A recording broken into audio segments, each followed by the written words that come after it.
کہ ہم سب موت کے مسافر ہیں، ہم سب آخرت کی طرف چل رہے ہیں، اور ہر آدمی اپنے ساتھ کچھ سامان لے کے جا رہا ہے، تو زاد سفر ساتھ رکھنا عقل مندی ہے۔ تو ایک حدیث یاد آئی، یا ابا ذر جدد السفینۃ فإن البحر عمیق، کشتی مضبوط بنا لے، سمندر بڑا طوفانی ہے۔ وَأَكْثِرْ مِنَ الزَّادِ فَإِنَّ السَّفَرَ طَوِيلٌ، اور راستے کا کوئی پیسہ ٹکا ساتھ رکھ لے، سفر بڑا لمبا ہے۔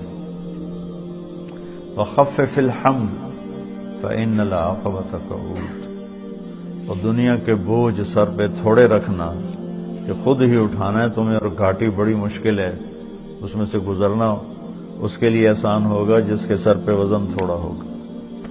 وَأَخْلِصِ الْعَمَلَ فَإِنَّ النَّاقِدَ بَصِيرٌ، اور عمل کو خالص رکھنا، پرکھنے والے کی نگاہ بڑی تیز۔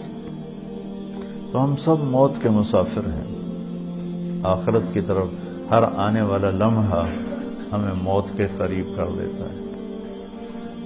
تو اس جہان اور اس جہان کا بہترین زاد راہ وہ دعوت اللہ ہے۔